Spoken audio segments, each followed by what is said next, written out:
we're going to spend the rest of our time just like meeting our confusion head on together with the story from the life of Jesus. But I want to ask you to start out with, I hope you had a hearty breakfast. I know my sister had French toast and bacon and blueberries. I hope you had something as hearty, because I'm going to ask you a question. I would love to hear your participation if you have kids with you. I think this is a good question for them to answer too. My son asked me yesterday in the kitchen, he said, "Daddy, what is a leader?" And of course I went through all these scenarios in my head of like, well, gosh, how do you answer that to a 3-year-old? But I thought I would ask you, because it applies to what we're going to talk about in a minute. Jenny Wilkins and Chad have protein chocolate chip pancakes and turkey sausage. That's the kind of hearty breakfast you're going to need for today. Yes. Joanna, you should break your fast right now, because you're going to need some hearty food for this question and the questions we're going to have for today. Because we're going to hit our confusion head on with God and in God's presence. Here's the question to start out with. What kind of king or leader does our world need? What kind of king or leader does our world need? And you may not say, not Trump or not fill-in candidate here. Yes, thanks, Dave. Absolutely. I want you to answer in a word or words or phrases, what kind of leader does our world need today? Someone who loves and admits when they are wrong, Missy says. I'll try to feed back the comments to you in case the comments are kind of wonky or whatever. Perfect way to answer. Compassionate, listener, calm. Good morning, Lori. We just asked folks to comment on what kind of leader does our world need right now. And you may not say, not Trump or not Obama. A truth seeker and teller. Karen Kincaid says consistent. Dean Selesky says empathetic, willing to be with you in the hard times. Judy says someone who can listen, comfort, walk with us, and make it easy to walk with them on the same path. Chad says inspiring. Mary says someone who uses what they are and what they can be and do to help others. Josh Harp says empathetic, willing to compromise. Evelyn, hi Evelyn, says compassionate, motivational leader who isn't afraid of change. Mo says someone who will listen to the advice of others. Angela, big fan of her. She says bridge builder. Darcy says someone to provide direction and hope. Jennifer Fogo says someone who capitalizes on the skills and strengths of those around them. What else?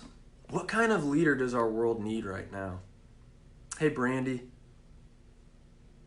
The one who follows God, Stacy says. John says Superman. Superman would be good, but John, would he include others, or would he just kind of be a hero, you know? Thank you, Karen. That's very nice. But I don't think I would do the world well right now. What else? What kind of leader?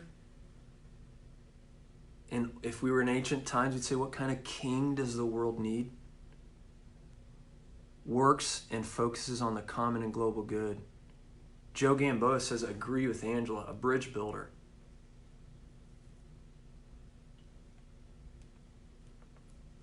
We're asking, what kind of leader does the world need right now?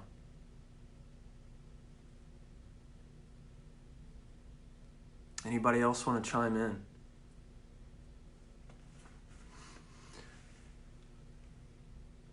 Well, I want to, we're talking about this concept of being in the in-between. Christy Looper says, someone who leads by example and proudly shows his faith in God during this time and always.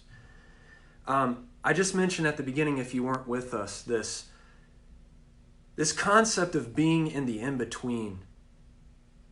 That scriptures, maybe you don't believe this, but scriptures witness to this, that we're sort of in this in-between time, and maybe you can relate to this feeling that the scriptures say that we know that Jesus has come to the earth.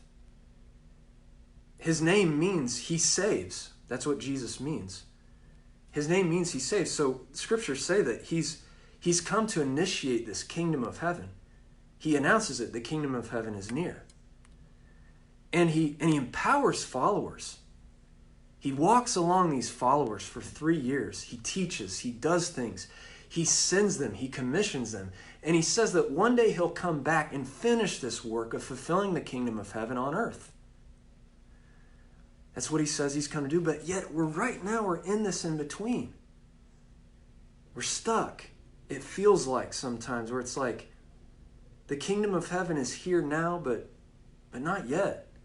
It's like last week's story where the disciples are on this boat and there's this great storm that comes up and waves slosh over into the boat. They know Jesus is with them. And in the end, he calms the storm. He creates great calm. There's a great storm, great calm. But they're stuck in the in-between. And before he calms the storm, Jesus says, "Why are you afraid, you people of little trust?" We feel like that too, stuck in the in-between. And that's why I asked you, like, in this in-between time, what kind of leader do you think that we need? Maybe, here's what I want to throw out to you today to kind of wrestle with and hold with me. I want to give you something to think about, and I want to give you a parable of Jesus to carry with you this week. Parables aren't meant to be answered. They're meant to be held in your heart. So I want to give you a thought to consider and a parable to hold in your heart this week so that it can maybe change you from the inside out and help you to join in the mission to bring the kingdom of heaven to earth. That's why our church is named what it is, Heaven Earth Church. Here's the idea. Maybe Jesus isn't the king we truthfully want, if we were honest. Or maybe he is based on your answers. Did you notice that none of you said, except for maybe my brother-in-law saying Superman, none of you said the kind of leader we need is someone who will just fix it all and make it right? Did you notice how many people use words like compassionate, empathetic, will walk alongside you? I don't think that's accidental. I think our heart and soul's desire, deep down, our deepest desire, is relationship. We want someone who is with us and enlivens us and empowers us. But on the surface, maybe Jesus isn't the kind of saving king we want, but maybe he is the saving king we need. Maybe what he does and who he is isn't at a surface level what we want, but maybe deep down, Jesus is the saving king in the saving way that we need. So I'll tell you a story about a time when I had a leader in my life who wasn't somebody that I wanted, but it ended up being someone I needed. I had a few extra pounds on me when I was in junior high, and I decided to get back into football. I had quit football when I was in elementary school because, well, these coaches just made us run a lot when we were like first and second grade. This was back in the time when the coach was smoking a cigarette in the huddle. Eric Fisher, you out there? Can you confirm that? And before practice at like 6 years old, we'd run like a half mile. So I quit for a while. Came back in junior high. I liked it more. And in 7th grade, I was enjoying it. But there was this coach in 8th grade who was like, gosh, he's stern. He's kind of mean. I don't think I want that guy. But I liked the sport. But then I had him in 8th grade. Guy's name was Steve Gleason. And he was kind of rough and, like I said, stern. But I still enjoyed football. He wasn't the leader that I really wanted, though. I didn't want it to be hard. You know what I mean? But there was this time when I realized he was the leader, the exact mentor that I needed. Because it sounds like a small deal, but I was struggling in junior high for a number of reasons. I remember sitting at this bench toward the end of school, and I was thinking about a lot of things, including whether or not I would play football in high school. It was going to get harder. Conditioning was about to start. Nobody likes conditioning. Nobody. And it was about to start, and I was like, I don't know. I've heard it's going to be really hard. Gleason sits down next to me, and all of a sudden, this stern, rough guy just starts listening, asking questions, and then he starts sharing his vulnerability. He told me about his upbringing, how he was forced to play football when he was in high school, and how his dad was, because I don't know who's watching, his dad was rough with him. And he told me about his experience playing football, how he enjoyed the football, but his home life, his dad's behavior was really rough. And he talked about how hard that time was. He didn't answer the question for me, but he said, sometimes the hardest things are the best things. To this day, I think about that when I'm in a hard time. When I was in 7th grade, I looked at this stern, rough guy and said, that's not the leader I want. I don't want it to be so hard. But boy, he ended up being the leader that I needed. And his wisdom is something I still carry with me. So I'd ask you to think about, I'm just going to kind of be radio silent for a minute, and ask you to think about maybe people that you're watching with. Do you have an experience like that?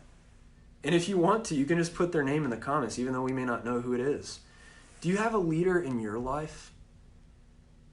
Or an experience where when you looked ahead, you said, this isn't something I want, but it ended up being something you needed, and you didn't know it? Maybe it was something that you said you didn't want, but it was something you needed, and you didn't really know you needed it. Talk about that. Think about that with the people you're watching with. Who is that for you? Or what is that experience for you? Happy Mother's Day. Okay, I'll leave you to it.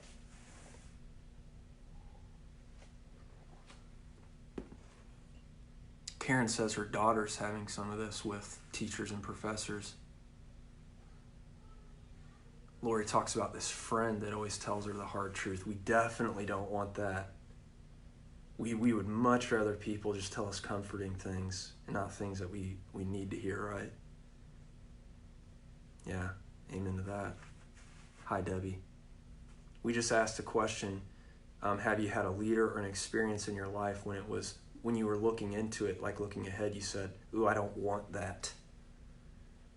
But you ended up needing it, and you didn't know that you needed it. Mo says her mom, and her mom's on here right now with us. Hey, Travis Childress, what's up, man? We just asked a question. I told a story about Mr. Gleason. You know who he is. My sister tells us, shared how she had this experience of being told that she needed to take a break and renew herself. She didn't want it, but she knows she's now found she needed it and didn't know it.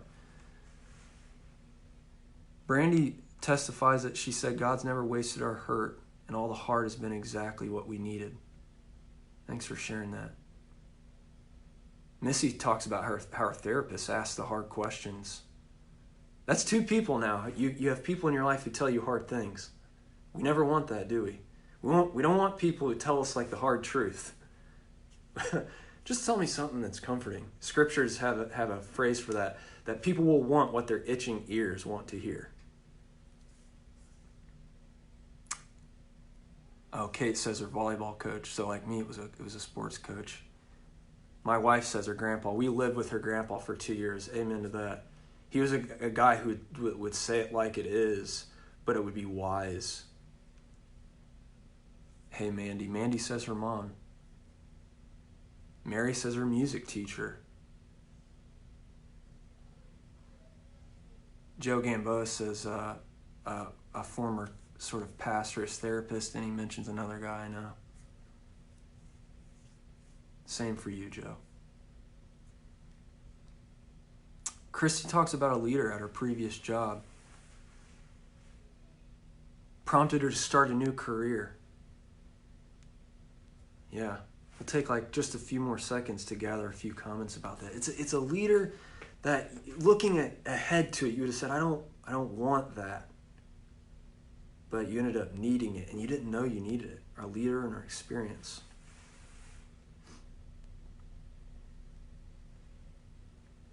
Hey, Bobby. We're just giving a second here for folks to ponder a question. Oh, Bobby. Oh, my God, you guys. Bobby was one of my football coaches back then. Bobby, I just told a story about Mr. Gleason. And how he at one point in my life, he wasn't a leader I wanted necessarily, but he ended up being a guy I really needed in my life. Karen says, makes you wonder if she should push her kids more than she does. My sister, Brooke, says, my supervisors after having to adapt to these times. Yeah, Bobby can relate to this as a football coach, man. There are coaches who just, people in our lives who we wouldn't sign up to have them because maybe they're hard or they got a rough edge, but they end up being the kind of people that we need and not the people we want. I'm going to keep going. Oh, Hannah says my mom and dad. Parents always tell you the truth, and it's because they love you. Do you see how many people who tell you a hard truth? And yet sometimes when we read the Bible, it's like, oh, that's too harsh. Jesus, you should just give me a hug. I know it's not that simple. Okay, so I'm going to keep going. If you want to comment, hey, Allie. If you want to comment, please feel free to. We just asked, who's a leader in an experience that you had in your life that you wouldn't have signed up for? You didn't want it, but you ended up needing it, and you didn't know you needed it. The idea I'm throwing out to you today is that in this in-between time, where Jesus has shown himself to us, hugs are good too, absolutely. Mode. Jesus is hugs and hard truth, I think. Yes, my nickname is Roscoe. It was in school, Karen. Great. Thanks, Bobby. The idea I'm throwing out to you is that maybe Jesus isn't the saving king we want at a surface level. In other words, maybe he doesn't do all the things that we think a saving king or saving God should do in these troubling times. But maybe he's the saving king we need and don't know it. We're stuck in this in-between time where Jesus, the Bible says, Jesus showed up on earth. He's God in the flesh and says he's initiated the kingdom of heaven coming to earth. The restoration, healing, forgiveness for all things. And he says in the end, behold, I'm making all things new. But we're in this in-between time where the kingdom of heaven is here now, but not yet. And in this in-between time, there's suffering that is happening. Inexplicable, seemingly needless suffering. We're saying, God, where are you? Like the psalmist says, why don't you just rush in and fix it all already, right? So, for the last thing we're going to do today, I just want to read you. Oh boy, she just brought up another nickname. I want to bring up to you a parable from the life of Jesus. I told you I want to give you an idea to carry with you and a parable to carry in your heart. A parable, are you with me, is a word that means, in the original language, it means to like throw around. It means you like speak kind of around the truth. And if you're going to gather the truth out of the parable, you got to spend time with it. Hey, Nancy, good morning.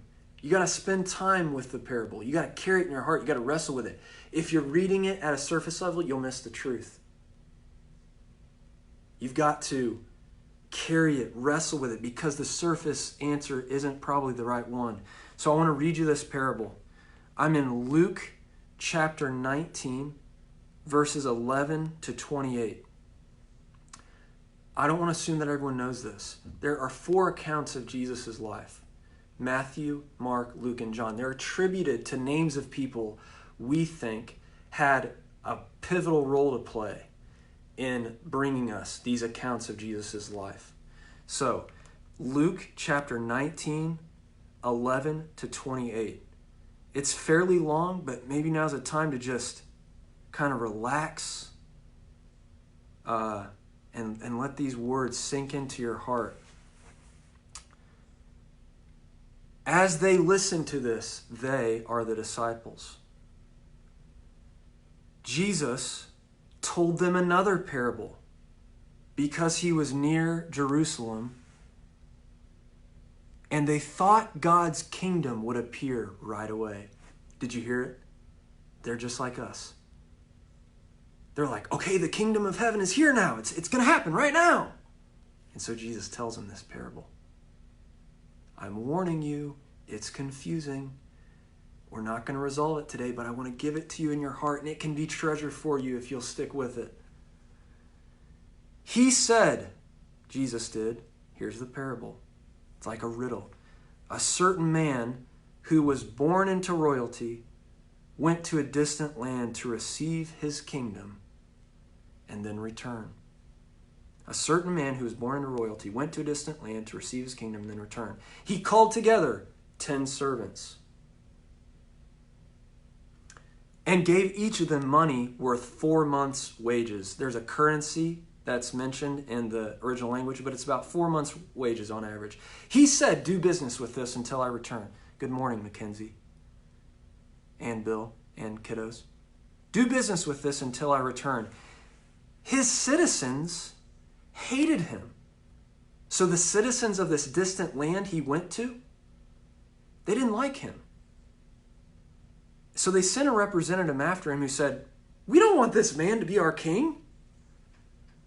After receiving his kingdom, he did it anyways. He returned and called the servants to whom he had given the money to find out how much money they had earned. The first servant came forward and said, your money has earned a return of 1,000%. Woo!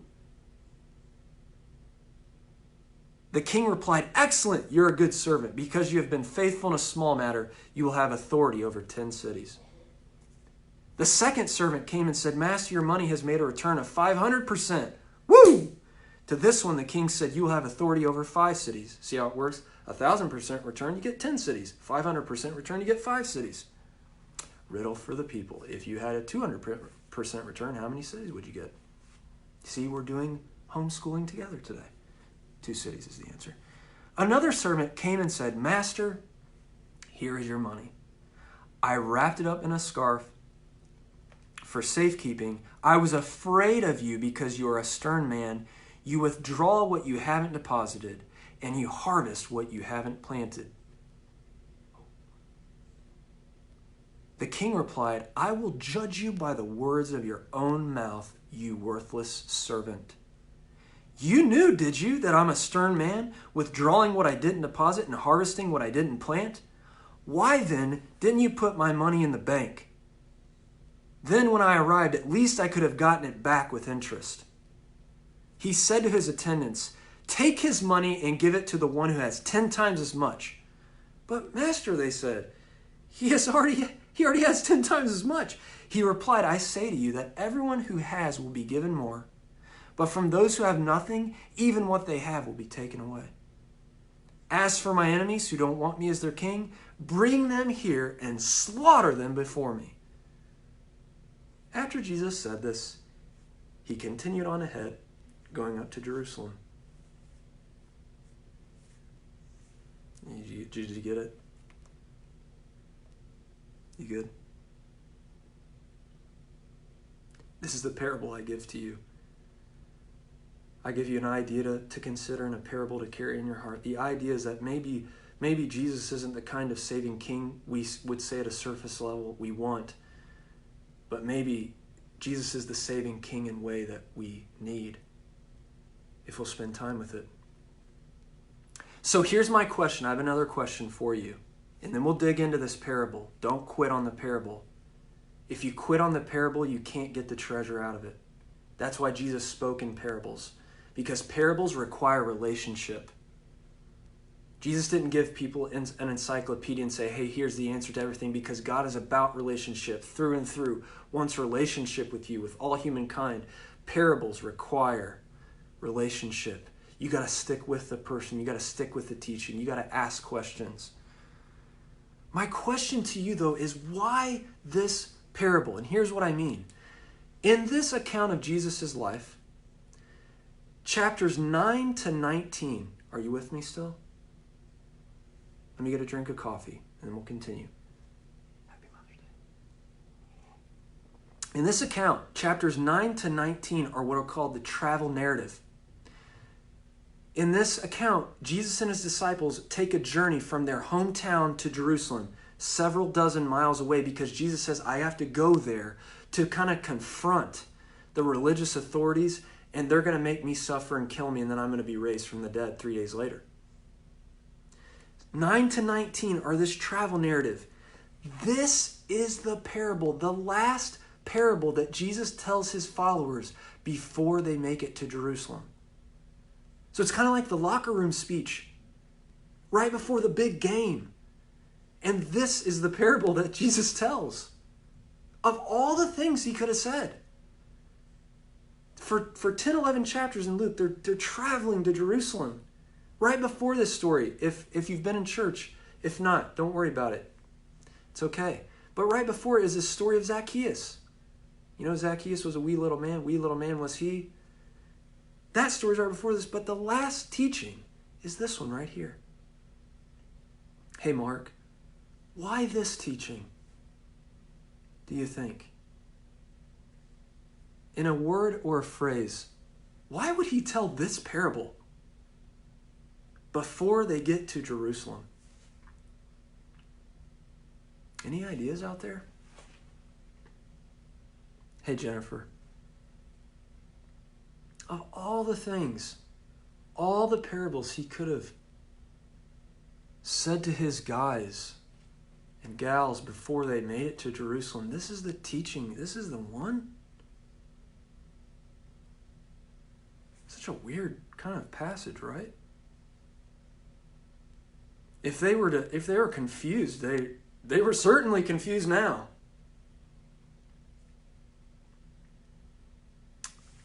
I'm hearing radio silence on your end. Maybe you're just as confused as they were, and maybe just as confused as I am. Of all the parables that he could have told, they've been traveling this long way. He's been saying, we have to go to Jerusalem.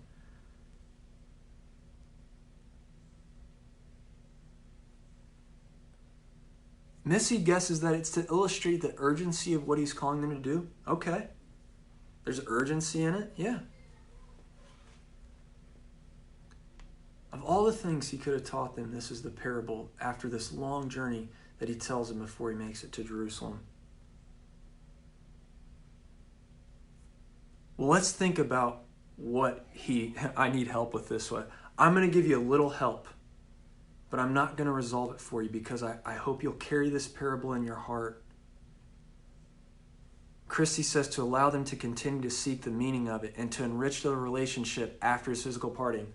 Oh man, maybe we should just quit for the day. Not that there are like winners in this interaction, but boy, that's pretty spot on, Christy. He wanted them to be challenged. The money represents Jesus' mission, preparing them to go on while he is gone. Contrast with what we would imagine is good.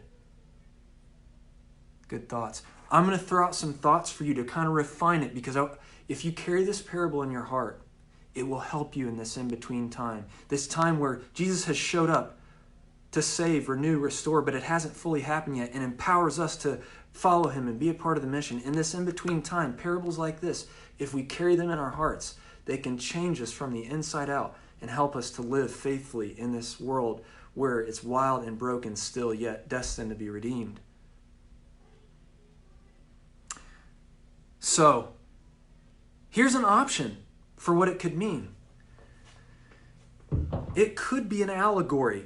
Word for the day, allegory. If you're like, Ross, I don't know what this means. I don't know. I've never heard the word allegory. I told you we're doing schooling together while we do this. What's an allegory?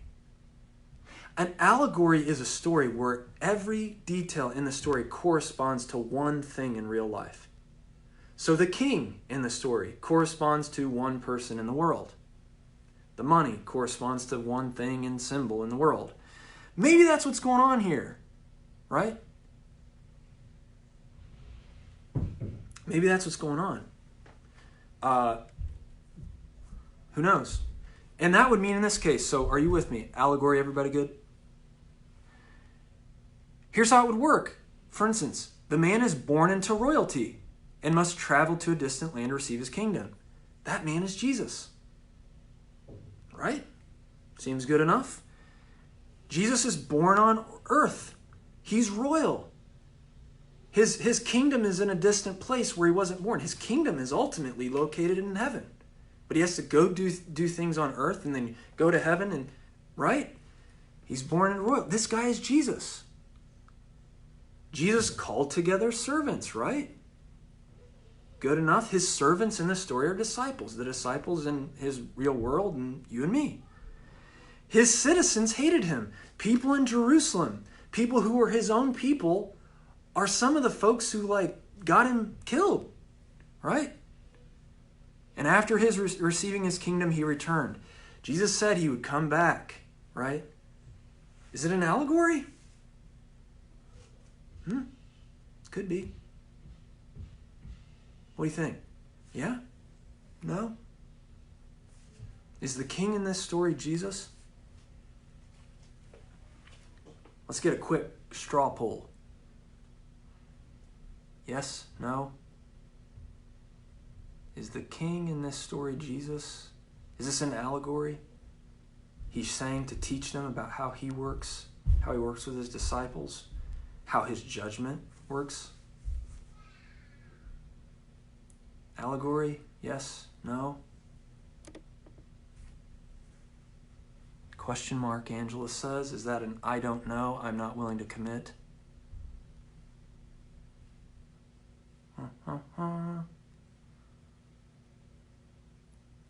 Well, okay, Mary says yes. We've got one yes. What is an allegory again? Yes. An allegory is when one detail in a story corresponds to one real thing in life. The one thing doesn't correspond to a bunch of things. So like the king is Jesus, the servants in the story, the disciples. The way he works out judgment in the story is the way that he works out judgment in the world. Mo says, I'm not sure. Nancy Lore Plake says yes. Others of you? What do you think? I give allegory a thumbs up. Allegory for what people thought Jesus before what Jesus thought of Jesus right before the crucifixion. I like what you did, Missy. There, that was sort of like a politician's answer. What was the scripture? Luke chapter 19, 11 through 28. Tyler says yes. Hello, Andrew Day. I think all the thumbs up mean we agree. Aha. Well, let me throw a wrench into that. I told you I won't resolve this for you. But I hope you'll carry this parable in your heart. I've been carrying it all week and I still haven't fully resolved it. Maria says I'm Switzerland. You had a lot of thumbs up. Question for you. Did Jesus teach in allegories or did he teach in parables? What's the difference? Allegory is what I told you, where a story one detail in the story corresponds to one thing in reality. A parable is a riddle. Andrew says this can't be Jesus. It doesn't mix with the rest of Luke. We have one dissenter.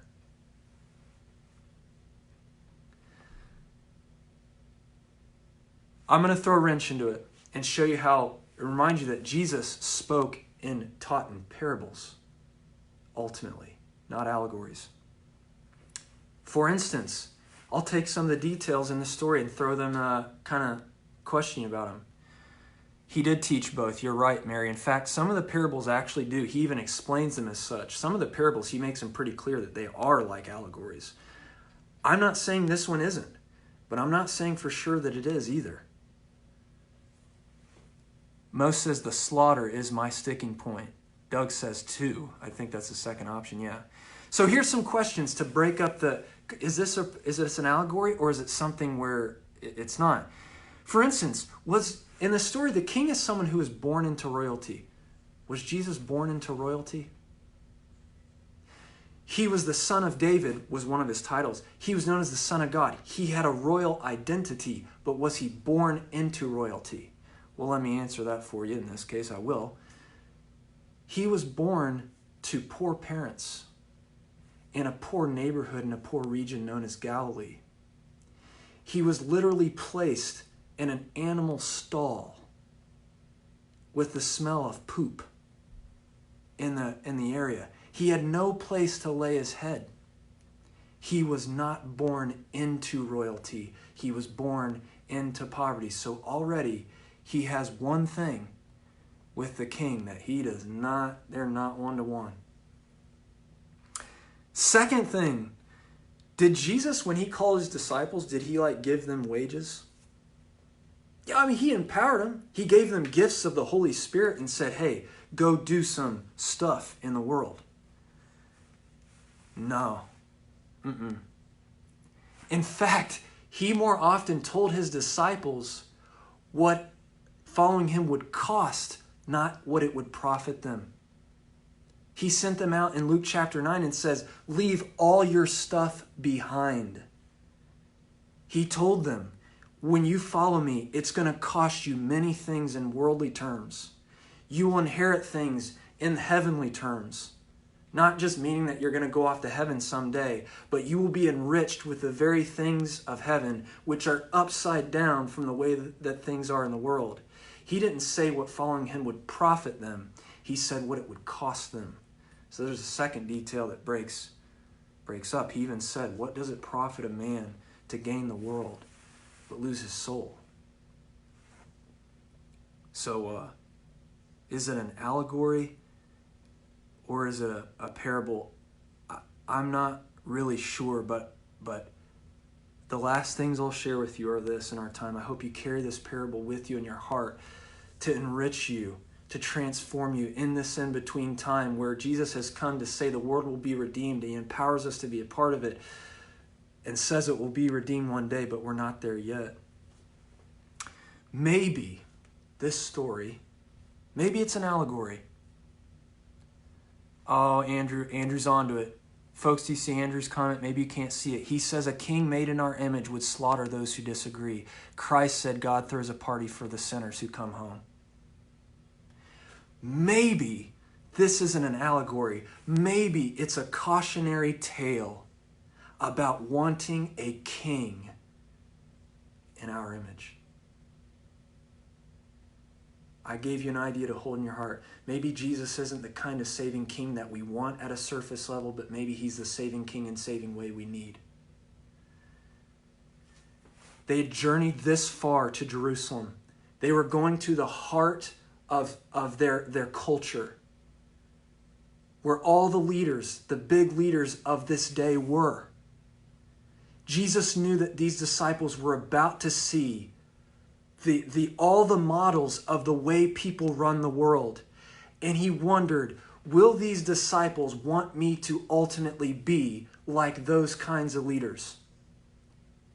Will the disciples want me in this time to forcibly come in and take over things because the world isn't right? Will they want me to be like one of these powerful kings who comes in and just crushes the resistance and what's wrong and just take over and fix it all?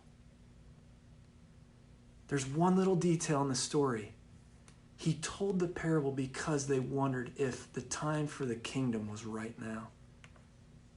I'll go and find the actual thing he says. He told them a parable because he was near Jerusalem and they thought God's kingdom would appear right away. Was he preparing them to see these kings who could make things happen right here, right now by their force and strength, and they didn't think about the collateral damage and the suffering that would be caused? I don't know. It could be an allegory. This could be Jesus in the story. I don't know. Maybe Jesus deals sternly with people like this, to whom he gives things and they do nothing with it. It could be. But maybe it's the opposite. Maybe Jesus is saying, you're going to want me to be this kind of king. I'm not. I'm not this kind of king. There's a history, in closing, there's a history throughout the Bible of God's people wanting a king like the nations have. In 1 Samuel chapter 8, way back in the Old Testament, God's people say to Samuel the prophet, tell God we want a king like the nations have. And Samuel's sad. And God says to Samuel, Samuel, why are you sad? They haven't rejected you, they've rejected me. I'll give them what they want, but tell them how a king like the other nations will ultimately rule them. The disciples want it. They say in Acts chapter 1, after Jesus is risen, hey, is now the time you're going to restore the kingdom to Israel? They thought now at the time it was going to be this military takeover of Israel and the world. They wanted it. And maybe we want that too. Maybe now in this time of suffering, we just want a God, we want a king, we want a leader who will just forcibly come in and fix it and make it right, and just will kind of leave us to the side while that happens. I just remind you what you all said at the very beginning about the kind of king and leader the world needs right now. You didn't say a fixer. You said a compassionate, empathetic person who walks alongside, who builds bridges, empowers others. Is that the kind of king Jesus is? Is Jesus the kind of king who calls 10 servants to go do his business and only pays attention to 3? Did you notice that in the story? When he comes back, he only calls together 3 servants. He doesn't even pay attention to the other 7. Is Jesus that kind of king? Is he the kind of king who just only notices the ones who do the best and those who do the worst? Is he the one who exacts vengeance against people who don't follow him and slaughters them? Does that fit with the picture of Jesus in the rest of the Gospel of Luke and in Matthew, Mark, Luke, and John? Is Jesus the kind of king who just rules with authority and might and looks down on his people, or is he a kind of leader who walks alongside and builds a collective to restore the earth? The question I leave with you with this parable is, what kind of king do you need? What kind of saving king and saving way do you need? What kind of saving king and saving way does the world need? Maybe as you wrestle with this parable, you'll start to understand, even as we're in this confusing in-between time where suffering is still a part of our existence. What I don't know and what I can't resolve is why that suffering is a part of our reality. I'm frustrated with the terms of creation and the way the world is like anybody else. I stand with you in that. I can't understand exactly why that stuff is allowed to happen, I guess. I don't know that. I don't think I'll resolve it anytime soon. But I do know this. In Luke 22, Jesus' disciples are arguing about who is greatest. They've made it to Jerusalem. They see all these leaders jockeying for power, all these kings, and they're arguing about who's greatest. And Jesus says, I'm among you as one who serves. I don't know why there's suffering. I can't quite reckon why, but I know that Jesus came and was a suffering servant, suffers with us on the cross, suffers for us on the cross, and cries out with us, my God, like the psalmist says, why have you abandoned us? I don't know why the suffering happens, but I know he's with us in it. And I know that he says he came to make all things new. And for me, I can't speak for you, but I speak for me. I trust it. I can't say why the suffering is here, but I trust this saving King, and I want to be a part of his collective. of making it new and waiting for it and hoping for the day when it all will be made new. I want to be an ambassador of hope. What about you? What about you?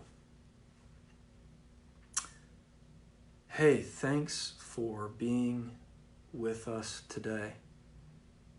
May you carry that thought in your heart that maybe Jesus isn't the saving King.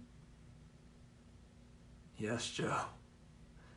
Maybe Jesus isn't the saving King that we want at a surface level.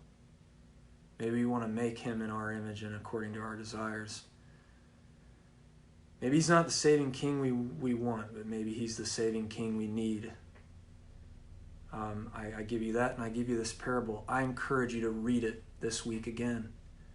And ask yourself, is this the kind of King Jesus is, or is he not?